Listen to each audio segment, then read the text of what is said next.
क्या आपने बचपन में चाइनीज विस्पर गेम खेला है, जहां आप अपने दोस्त के कान में एक बात बोलते हैं और 10 लोगों के बाद जब वो बात आप तक वापस घूम कर आती है तो उसका मतलब पूरी तरह से बदल चुका होता है। तो दोस्तों, सिर्फ खेल में ही नहीं बल्कि हमारे धर्म और असली ज्ञान के साथ भी हजारों सालों से यही गेम खेला जा रहा है। जो ज्ञान इंसानों की भलाई के लिए था वो समय के साथ नष्ट हो गया, और ये बात किसी और ने नहीं, स्वयं भगवान श्री कृष्ण ने गीता जी के 4थे अध्याय के श्लोक 2 में कही थी, जहां भगवान श्री कृष्ण अर्जुन से कहते हैं, एवं परंपरा प्राप्त निमम राजर्षयो विदुः स काले नेह महता योगो नष्टः परंतप।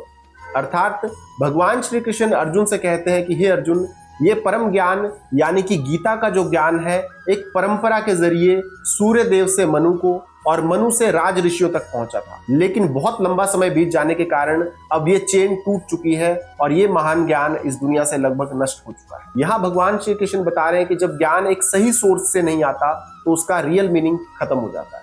चलिए अब इस श्लोक के सार को एक मजेदार लेकिन गहरी कहानी से समझते हैं। एक बार की बात है, एक बहुत बड़े गुरुजी थे। वो अपने आश्रम में शिष्यों को ध्यान करना सिखाते थे। अब आश्रम में एक पालतू बिल्ली भी थी जो अक्सर ध्यान करते समय शिष्यों को परेशान किया करती थी। तो गुरुजी ने एक नियम बनाया कि जब भी ध्यान करने का समय होगा तो इस बिल्ली को एक खंबे से बांध दिया जाएगा ताकि वो किसी को डिस्टर्ब ना करे। उसके बाद सालों बीत गए, गुरुजी का देहांत हो गया, बिल्ली भी मर गई।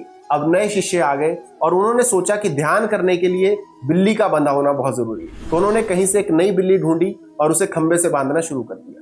उसके बाद पीढ़ियां बीत गई और उस आश्रम में एक नई रिचुअल बन गई, एक नई प्रथा बन गई। लोग ध्यान करना तो भूल गए, बस इस बात पर किताबें लिखी जाने लगी कि ध्यान करते समय किस रंग की बिल्ली को किस दिशा में बांधना चाहिए। सीख क्या है कि भगवान श्री कृष्ण इसी नष्ट हुए ज्ञान की बात कर रहे हैं कि जब ओरिजिनल ज्ञान यानी कि गुरु का मकसद खत्म हो जाता है तो लोग सिर्फ बिल्ली बांधने जैसी खोखली रस्मों को ही अपना धर्म मान लेते हैं। और आज हमारे समाज में भी यही हो रहा है कि हम बिना सवाल पूछे, बिना कारण जाने बहुत सारे रीति रिवाजों को फॉलो कर रहे हैं। लेकिन गीता हमें अंधभक्त बनना नहीं सिखाती। भगवान श्री कृष्ण कहते हैं कि ज्ञान हमेशा एक ऑथेंटिक सोर्स से लेना चाहिए। इसलिए अगर आप भी अपनी लाइफ में सही डिसीजन मेकिंग करना चाहते हैं तो सुनी सुनाई बातों पर नहीं बल्कि गीता जैसे रियल सोर्सेज से ज्ञान लीजिए और अपना खुद का दिमाग भी लगाइए। अब यहाँ एक बहुत बड़ा सवाल खड़ा होता है कि भगवान श्री कृष्ण ने कहा कि वो ज्ञान जो खो गया था, तो जाहिर सी बात है कि उन्हें वो ज्ञान दोबारा किसी ना किसी को देना था, लेकिन उन्होंने इस ज्ञान को देने के लिए अर्जुन को ही क्यों चुना? उस समय तो बल्कि बड़े बड़े ऋषि मुनि भी हुआ करते थे, बड़े बड़े तपस्वी जंगलों में बैठे रहते थे। तो श्री कृष्ण ने ये परम ज्ञान एक युद्ध लड़ने वाले एक शादीशुदा इंसान यानी कि अर्जुन को ही क्यों दिया? तो इसके पीछे एक ऐसा सीक्रेट है जो आपकी आंखें खोल देगा। तो अब वो सीक्रेट हम जानेंगे गीता जी के अगले श्लोक में यानी कि 4थे अध्याय के 3रे श्लोक में। तो उसे जानने के लिए अभी हमारे चैनल ज्ञान के स्वास्थ्य को सब्सक्राइब कर लीजिए, और अगर आपको इस वीडियो से कोई सीख, कोई प्रेरणा मिली हो तो वीडियो को लाइक और शेयर भी जरूर करें ताकि औरों तक भी ज्ञान पहुंच सके, और कमेंट बॉक्स में जय श्री कृष्णा जरूर लिखें।